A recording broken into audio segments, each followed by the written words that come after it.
এক গ্রামে রহিমবাবু নামে এক চাষি বাস করত।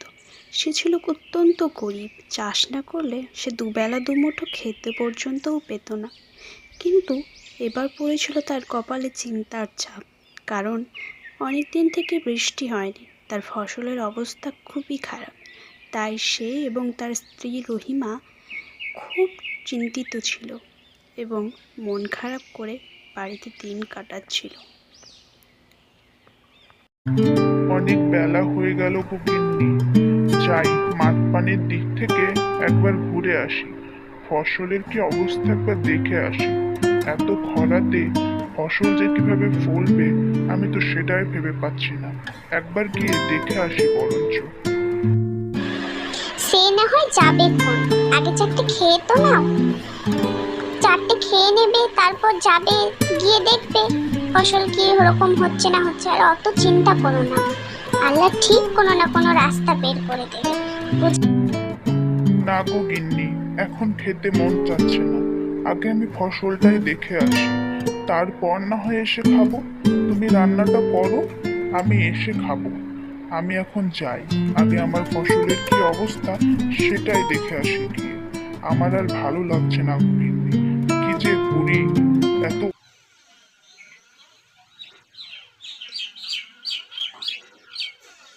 কি হে রহিম ভাই, কেমন আছো?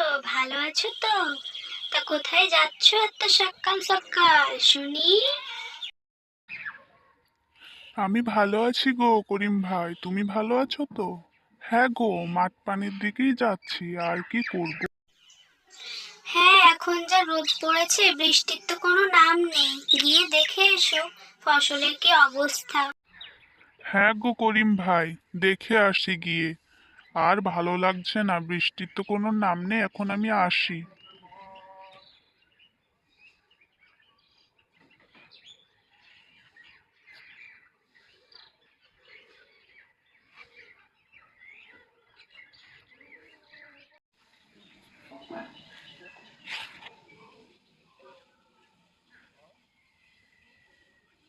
হ্যাঁ, এ কি অবস্থা! হায় হায় হায় হায়, কি হয়ে গেছে রে মাঠের অবস্থা! মাঠ তো পুরো ফেটে হা হা হয়ে গেছে। এখন আমি কোথা থেকে ফসল উৎপাদন করব? কি খাবো বাড়িতে? বউ বাচ্চাদের কি খাওয়াবো? আমি কি করব?